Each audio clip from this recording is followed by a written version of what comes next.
요한 1서 2장 1절부터 11절까지 하나님의 말씀 나누겠습니다. 거짓 교사들은 예수님이 인간의 몸을 입고 오셨다라는 것을 부인하였습니다.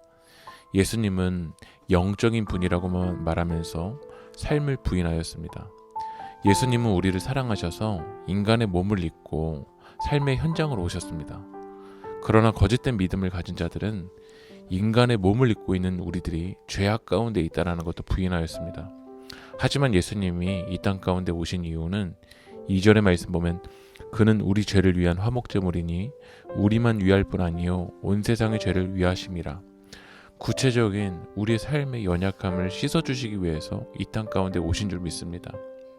그래서 하나님을 안다라는 것은 4절의 말씀을 보면 그를 아노라 하고 그의 계명을 지키지 아니하는 자는 거짓말하는 자요 진리가 그 속에 있지 아니하되. 하나님을 안다라는 것은 추상적인 이야기가 아닙니다.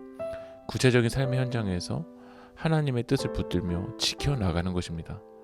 그러나 삶이 없이 구체적인 삶의 현장에서 하나님의 말씀대로 살아가는 것이 없는 것은 거짓말이라고 성경은 이야기합니다. 하나님을 알아가는 것은 그의 계명을 지키는 겁니다. 특별히 하나님이 말씀하시는 가장 큰 계명은 바로 사랑입니다. 10절의 말씀을 읽어보면 그의 형제를 사랑하는 자는 빛 가운데 거하여 자기 속에 거리낌이 없으나. 형제를 사랑하는 것이 바로 빛 가운데 거한다라고 주님 말씀하십니다.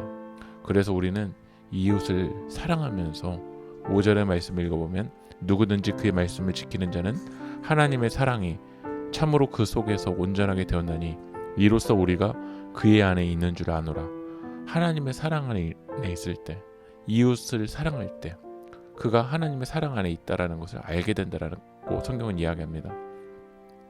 그래서 우리는 삶의 현장에서 이웃을 사랑하면서 하나님이 살아계심을, 하나님이 위대한 사랑자이심을 드러내는 여러분들이 되길 소망합니다. 기도하겠습니다. 삶의 현장에서 형제 자매를 사랑하며 주님 안에 거하게 하여 주시옵소서. 사랑을 통해서 복음을 전할 수 있도록 주님 인도하여 주시옵소서. 예수님의 이름으로 기도합니다. 아멘.